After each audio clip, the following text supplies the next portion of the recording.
Hallelujah. Oh, praise Jesus. Hallelujah. Hallelujah. Oh, praise the Lord. Praise the Lord. Hallelujah. நன்றி செலுத்துகிறோம். நன்றி செலுத்துகிறோம். நன்றி செலுத்துகிறோம். Hallelujah. Hallelujah. நன்றியோடு நாங்கள் உம்மை ஆராதனை செய்கிறோம். Hallelujah. Hallelujah. Hallelujah. நன்றி நன்றி நன்றி நன்றி செலுத்துகிறோம். எல்லா வாய்களுக்கு கட்டளை தெரியும். ஆவியானவருடைய கரத்தில் இருக்கிறோம். Hallelujah. Hallelujah. Hallelujah. Hallelujah. ஆராதனை ஆராதனை துதி ஆராதனை ஆராதனை ஆராதனை ஆராதனை துதி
கடந்த 7 மாதம் முழுவதும் நம்மை பாதுகாத்து வந்தாரு. நன்மைகளை செய்து அதிசயங்களை செய்து அற்புதங்களை செய்த தெய்வம் இந்த நாளில 8வது மாதத்துல இந்த முதல் நாளில கர்த்தருடைய பாதத்துல கண்டதற்கு ஒவ்வொருமாய் கர்த்தர் நடத்தபடியாக ஒப்பு கொடுப்போம். ஹalleluya praise the Lord hallelujah உயிரோடு எழுந்தவரே உம்மை ஆராதனை செய்கிறோம்.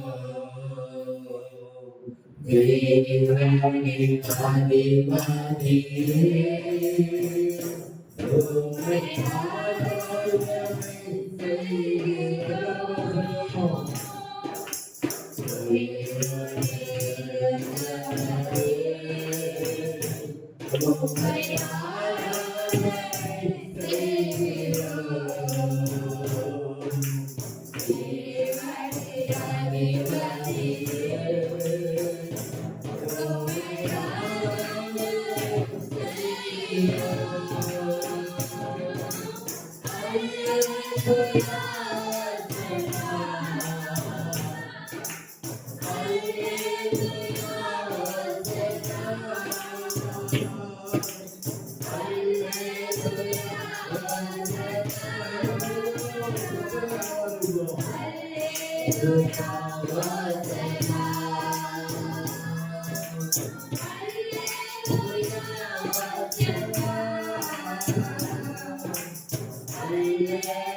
காலை வாக்கத்தை ஆராதனை ஒவ்வொரு செவிக்கிறோம் பொறுப்பெடுத்துக்கிறோம். அந்த ஒவ்வொருவரையும் எங்களோட பேசும் நாம மீட்கப்படணும். இயேசுவின் நாமத்தில் பிதாவே ஆமென். வாக்குத்தத்த வசனங்களை நாம் தியானித்து கர்த்தருடைய பாதத்தில் தேவன் நல்லவர் என்பதை சிந்தி பார்த்து கொண்டிருக்கிற நாட்களில் கர்த்தர் அதிசயங்களை செய்கிறவர். இந்த நாளிலும் நாம் தேவ சமூகத்தில் கடந்த 7 மாதங்களை கர்த்தர் நடக்கிறார். அந்த 8வது மாதத்துல நம்முடைய வாழ்க்கையில இந்த வருடத்துல விசேஷமாக 7 மாதங்களை கிடைத்திருந்தார். இந்த 8வது மாதத்துல நாம் கர்த்தருடைய வார்த்தை தியானிக்கிறோம். உபாகமத்தின் புத்தகம் 31ஆம் அதிகாரம் 6ஆம் வசனத்தை வாசிப்போம். உபாகமத்தின் புத்தகம் 31. நீங்கள் பலப்பட்டு திடமனதாயிருங்கள், பயப்படவும் வேண்டாம். உன் தேவனாகிய கர்த்தர் தாமே உன்னோடு கூட வருகிறார். அவர் உன்னை விட்டு விலகுவதும் இல்லை, உன்னை கைவிடுவதும் இல்லை என்று சொன்னார். அல்லேலூயா. எனக்கு அன்பான சகோதரனே, சகோதரி, இந்த நல்ல நாளுக்காக கர்த்தருடைய சமூகத்திலே கடந்து வந்திருக்கிறோம். இந்த நாளில் நாம் கர்த்தருடைய வார்த்தை நாம் தியானிக்க போகிறோம். இன்றைக்கு இந்த வருடத்தை நாம் ஏறக்குறைய 7 மாதங்களை நாம் முடித்து 8வது மாதத்துக்குள்ள நாம் வந்து கொண்டிருக்கிறோம். இந்த 8வது மாதத்துல வேதம் சொல்கிறது, நீங்கள் மேற்கொண்டு தினமனதாயிருங்கள். அல்லேலூயா. 7 மாதங்கள் முடிந்து விட்டது. நாம் இஸ்ரவேல் ஜனங்களை அங்க தேவன் வழிநடத்தும் போது அங்க மோசே கிட்ட சொல்றதான காரியம் என்று சொன்னால், மோசைக்கு வயதாகிவிட்டது. அதனால யோசுவாவை நியமித்து அந்த ஜனங்களை வழிநடத்தும்படியாக தேவன் அவர்களுக்கு கட்டளை கொடுக்கிறார். அப்பொழுது சொல்கிறார், நீங்க பலன் கொண்டு திடமானதாக நீங்க எதுக்கு என்ன பண்ணதால கலங்க தேவையில்லை, பயப்பட தேவையில்லை. ஆனா ஏன்னு சொன்னா நான் உன்னோடு கூட இருக்கிறேன். நான் என்ன பண்ணுறேன், உன்னோடு கூட இருக்கிறேன். உன்னோடு கூட இருப்பதற்கு காரணம் என்னன்னு சொன்னால் உங்களை நான் தெரிந்து கொண்டபடினாலே. தேவனாகிய கர்த்தர் உங்களையும் என்னை இந்த வார்த்தை கேட்கிற ஒவ்வொரு பிள்ளைகளையும் கிறிஸ்துக்குள்ளாக இருக்கிற நம்முடைய பிள்ளைகளுடைய வாழ்க்கையை மாத்திரமல்ல எல்லா ஜனங்களுக்கும் இந்த வார்த்தை சொல்லுகிறது, நீங்கள் பலன் கொண்டு என்ன பண்ணுங்க, திடமானதாக இருங்க. ஆனா கர்த்தருடைய வார்த்தை சொல்லுது, இன்றைக்கு நாம் தேவனுடைய வார்த்தைக்கு நாம் கீழ்ப்படியும் போது, தேவனுடைய வார்த்தைக்கு நாம் செவி கொடுக்கப்படும் போது கர்த்தருடைய வார்த்தை சொல்லுகிறது. அடுத்த வசனத்தை வாசிங்க. பின்பு மோசே யோசுவாவை அழைத்து இஸ்ரவேலர் எல்லாரும் பார்த்திருக்க அவனை நோக்கி பலன் கொண்டு திடமனதாயிரு, கர்த்தர் இவர்களுக்கு கொடுப்பேன் என்று இவர்களுடைய பிதாக்களுக்கு ஆணையிட்ட தேசத்துக்கு நீ இந்த ஜனத்தை அழைத்து கொண்டு போய் அதை சுதந்திரிக்கும்படி செய்வார். இப்போ அப்ப மோசே கிட்ட சொல்லுகிற யோசுவா கிட்ட சொல்லுகிறார், என்னன்னு சொல்லி இந்த ஜனங்களை என்ன செய்ய அழைத்து கொண்டு போய் அவர்களை சுதந்திரிக்க போகிற இடத்துக்கு கொண்டு போக வேண்டும் என்று சொல்லுகிறார். எனக்கு சகோதரி இங்க சம்பவங்கள் வேற மாறிவிடுகிறது. ஏன்னு சொன்னால் ஜனங்கள் என்ன செய்கிறார்கள், மீறி போகிறார்கள், அவர்கள் கீழ்ப்படியாமல் போகிறார்கள், அந்த இடத்தை செல்ல முடியாமல் செல்கிறது. நீங்களும் நானும் இன்றைக்கு கீழ்ப்படிவோமானால், கர்த்தருடைய வார்த்தை கேட்டு அதன்படி நடப்போமானால் நாம் சுதந்திரிக்க போகிற அல்லது நாம் பெற்றுக்கொள்ள போகிற அல்லது நாம் தேவனுடைய ராஜ்யத்திலே மாத்திரமல்ல இம்மைக்குரிய வாழ்க்கையிலும் நாம் வாழக்கூடிய வாழ்க்கை மகிழ்ச்சியாய் சமாதானமாய் விடுதலையாய் காணப்பட வேண்டுமானால் நாம் கர்த்தருடைய வார்த்தைக்கு என்ன செய்ய வேண்டும், கீழ்ப்படிய வேண்டும். கர்த்தருடைய வார்த்தைக்கு கீழ்ப்படியும் போது மாத்திரம்தான் கர்த்தருடைய வார்த்தை நம்முடைய வாழ்க்கையில் நிறைவேற ஆரம்பிக்கும். நிறைவேறுவதற்கு இன்றைக்கு நாம் என்ன செய்ய வேண்டும் என்று சொல்லி இங்கே வேதம் சொல்கிறது சொன்னால், நீங்களும் நானும் கர்த்தருடைய வார்த்தைக்கு முதலாவது என்ன பண்ண வேண்டும், கீழ்ப்படிய வேண்டும். நீங்க பாருங்க, வேதம் சொல்லுகிறது, நீங்க பாத்தீங்கன்னா 13ஆம் வசனத்தை வாசிங்க. அதை அறியாத அவர்கள் பிள்ளைகளும் கேட்டு நீங்கள் யோர்தானை கடந்து சுதந்திரிக்க போகிற தேசத்தில் உயிரோடு இருக்கும் நாளெல்லாம் உங்கள் தேவனாகிய கர்த்தருக்கு பயப்பட கற்றுக்கொள்ளும்படிக்கு ஜனத்தை கூட்டி அதை வாசிக்க வேண்டும் என்றார். இதான் முக்கியமான ஜனத்தை கூட்டி சொல்லு, தேவனாகிய கர்த்தருக்கு நீங்க பயப்படுங்க. கர்த்தருடைய வார்த்தைக்கு பயந்தீங்கன்னாதான், கர்த்தருடைய வார்த்தை சொல்லுகிற அந்த வார்த்தைக்கு பயந்தீங்கனாலதான் அங்க போக முடியும். இல்லைன்னா இங்கேதான் நிற்பீங்க. அங்க போகணும்னு சொன்னா நீங்க கூட்டி சொல்றாரு, இந்த ஜனங்கிட்ட சொல்லப்பா, அந்த ஜனங்க இன்னும் இருக்கிற அந்த 7 மாதம் முடிஞ்சு 8வது மாசம் வந்துருக்குது, இன்னும் 12 மாசம் முன்னாடி நிக்குது. இந்த 12 மாசமும் போகணும்னா இந்த வார்த்தை கேட்டு நீங்க கீழ்பட்டிருந்தீங்களா மாத்திரம்தான் நீங்க இந்த 12 மாதங்களே கர்த்தர் நடத்த வல்லவராக இருக்கிறார். அல்லேலூயா. யோர்தானுக்கு போக வேண்டிய அந்த இஸ்ரவேல் ஜனங்களை வழிநடத்துகிறதான தெய்வ மனுஷன் சொல்லுகிறார், அந்த இடத்துல போக வேண்டுமானால் நீங்க கர்த்தருக்கு பயப்படுகிற மனுஷனாய் மாற வேண்டும். அல்லேலூயா. நான் அந்த 12 மாதங்கள் இந்த மாதம் முழுவதும் நடத்த வேண்டுமானால் கர்த்தருக்கு பயப்படுகிற சிறியோரின் பெரியோரின் கர்த்தர் ஆசீர்வதிப்பார். அப்ப சிறியோரின் பெரியோரின் ஆசீர்வதிக்க வேண்டுமானால் அவர்கள் முதலாவது யாருக்கு பயப்படணும், கர்த்தருடைய வார்த்தைக்கு பயப்பட வேண்டும். 14ல சொல்லுங்க பாருங்க. பின்பு கர்த்தர் மோசேயை நோக்கி இதோ நீ மரிக்கும் காலம் சமீபத்திருக்கிறது. நான் யோசுவாவுக்கு கட்டளை கொடுக்கும்படி அவனை அழைத்துக் கொண்டு ஆசரிப்பு கூடாரத்தில் வந்து நில்லுங்கள் என்றார். அப்படியே மோசேயும் யோசுவாவும் போய் ஆசரிப்பு கூடாரத்தில் நின்றார்கள். இப்போ இங்க சொல்லப்படுது, முதலாவது கர்த்தருக்கு பயப்படணும், அவர் வார்த்தையை கேட்கணும். அப்ப சொன்ன உடனே என்ன பண்ண, அவர் கூட அந்த வாசல்ல வந்து நின்றாங்க.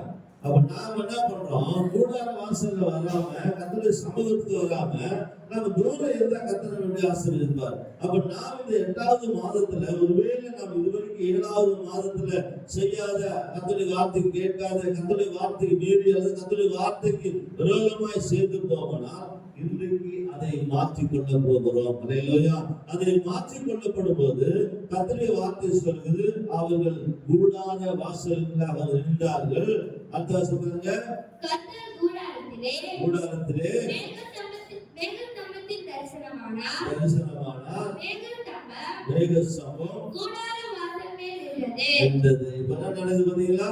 அப்போ கர்த்தருடைய வார்த்தையை கேட்டேன்னா உன் கூடாரம், வாழ்க்கை எல்லாமே கர்த்தர் என்ன பண்ணுவார்? சுகமாய் நடந்து வெயில் அடிக்கும், ஆனா உனக்கு அடிக்காது. அல்லேலூயா.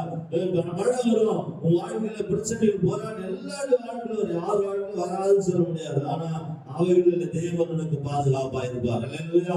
கர்த்தர் 8வது மாதத்துல நமக்கு பாதுகாப்பா இருக்க வேண்டுமானால் அவருடைய வார்த்தைக்கு நாம் கீழ்ப்படிய வேண்டும். கீழ்ப்படிக்கிறது மாத்திரமல்ல, சொன்ன இடத்துக்கு வரணும். நாம எங்கேயோ நின்று என்ன பண்றோம்? இன்னைக்கு ஆண்டவரை தேடி இருக்கிறோம், ஆண்டவரை கூட்டுகிறோம், அல்லது நாம் செய்துகிறோம். அன்னைக்கு அநேக கிறிஸ்துவ வாழ்க்கையில இன்னைக்கு நன்மைகள் பெறாததுக்கு காரணம், நன்மை வராததுக்கு காரணம் என்னன்னு கேட்டோம்னா, கர்த்தர் சொன்ன இடத்துல, கர்த்தர் சொல்லுகிற காரியத்தை கேட்கறதுல நாம ஒரு வழி போய்கிட்டு நாம ஒரு இடத்துல என்ன பண்றோம்? கேட்டுக்கிறோம், ஆண்டவரே எனக்கு செய்யுங்க, ஆண்டவரே எனக்கு செய்யுங்க, ஆண்டவரே எனக்கு செய்யுங்க.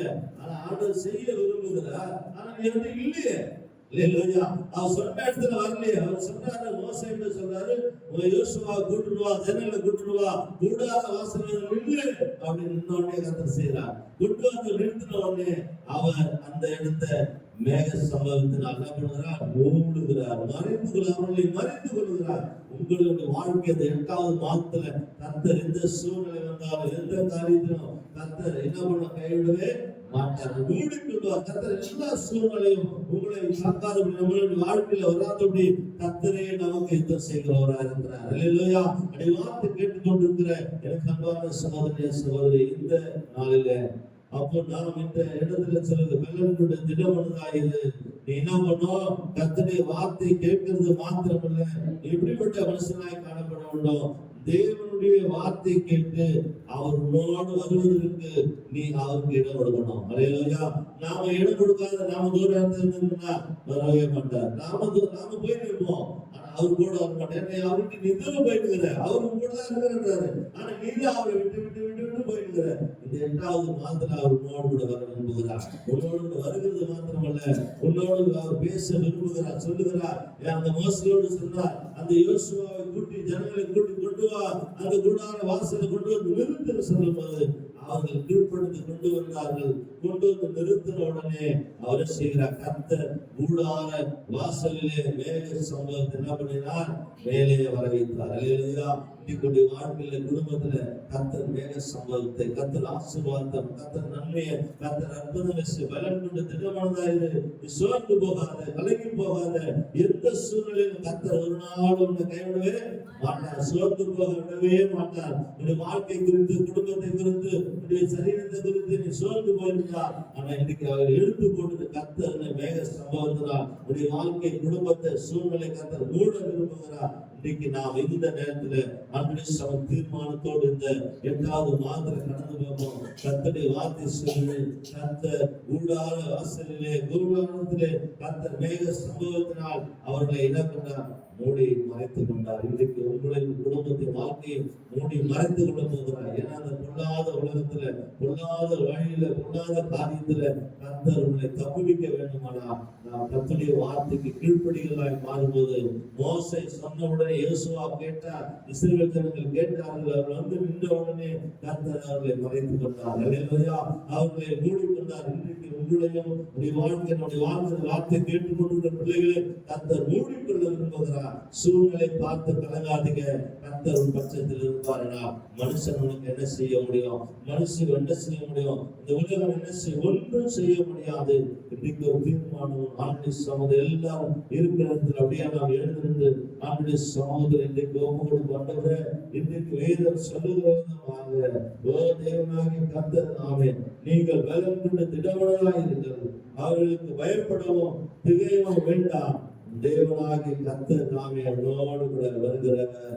அவர் உன்னை விட்டு விலகுவதும் இல்லை, கைவிடுவதும் இல்லை என்று சொல்லி வேதம் சொல்லுது. தேவனாகிய கர்த்தர் உங்களையும் என்னுடைய அந்த வார்த்தை கேட்கிற ஒவ்வொரு பிள்ளைகளையும் கர்த்தர் ஒரு நாளும் கைவிட மாட்டார். கைவிடுவது தேவனை உன்னை விட்டு விலகாதபடி கைவிடாதபடி இருக்க வேண்டுமானால் கர்த்தருடைய சத்தத்துக்கு கேட்கும் போது, கர்த்தருடைய சத்தத்தை கேட்டு அவர் சொன்ன இடத்துக்கு அவர் சொல்லுகிற காரியத்தை கீழ்ப்படியும் போது அவர் வாழ்க்கையை, குடும்பத்தை, வேலை செலுத்துற படிப்பை, எல்லா காரியங்களை அவர் மேக சம்பவத்தினால் மூடி மறைத்து பிரச்சனை இல்லாதபடி கர்த்தராக நிர்வாகி நடத்துகிற தேவன். அந்த தேவனுடைய சமூகத்தில் ஒப்புக்கொண்டு ஹalleluya. எல்லாரையும் கோபப்படுத்த அவருடைய பாதத்தில் தேவன் நோக்கி பார்த்தார். ஹalleluya. நன்றி செலுத்துகிறோம். பரிசுத்த ஆவியானவரே நன்றியோடு துதிக்கிறோம். ஆசீர்வதிக்கப்பட்டதான நல்ல கர்த்தாவே, விசேஷமாய் 2026 ஆண்டவரே இந்த 8வது மாத காலங்களில் உடைய வார்த்தை கேட்டுக்கொண்டிருந்த பிள்ளைகளுக்காய், இந்த ஒலிபரப்பு மூலமா கேட்கிற பிள்ளைகளுக்காய் ஆண்டவரே வேதம் சொல்லு நான் விடுவதில்லை கைவிடுவதில்லை சொன்ன தேவன். இந்த நாளில் மேக சம்பவத்தினால் மூடி மறைத்துக் கொள்ளுகிற தேவன். இன்றைக்கு கர்த்தர் வார்த்தை கேட்கிற பிள்ளைகளுக்கு கர்த்தர் மூடி மறைத்துக் கொண்டு எல்லா சூழ்நிலையும் விலக்கி பாதுகாத்துக் கொள்கிற தெய்வம். இந்த வார்த்தை கேட்ட பிள்ளைகளை ஆசீர்வதிங்க. ஒளிபரப்பு மூலமா கேட்டுக்கொண்ட பிள்ளைகளை ஆசீர்வதிங்க. ஆண்டவரே விசேஷமாய் இந்த ஒளிபர ரட்சக திருச்சபை வந்திருக்கிற ஒவ்வொரு பிள்ளைகளின் குடும்பங்களை காத்துக் கொள்ளுங்கப்பா. இந்த ஒளிபரப்பு மூலமா கேட்ட பிள்ளைகளின் வாழ்க்கை நீரே அவர்களோடு இருந்து அவரை விடுதலையாக்கி ஜெயத்திலிருந்து அவருடைய மேக சம்பவத்தினால் மூடி மறைத்துக் கொள்ள முடியாது சொல்லிக்கிறோம். தீண்டாதபடி அவருடைய குடும்ப வாழ்க்கையில பிரச்சனை வராதபடி எல்லாவற்றிலிருந்து கர்த்தரை தப்பிவிட்டு நடத்த முடியாது சொல்லிக்கிறையா. பாதுகாத்துக் கொள்ளும் ஆசீர்வதிகளை நடத்தும். வந்த சிறு பிள்ளைகள், பெரியவர்கள், முதியோர் ஒவ்வொருவரையும் ஆசீர்வதிகள். புதிய எல்லாவற்றையும் மக்கள் செலுத்துகிறோம். இயேசுவின் நாமத்தில் பிதாவே. ஆமென். ஆமென். நாம் சேர்ந்து சொல்லுவோம். யதார்த்தமாகவே கர்த்தரை ஸ்தோத்திரம். அவசியம் சரியாக ஆமென். ஆமென். ஹல்லேலூயா.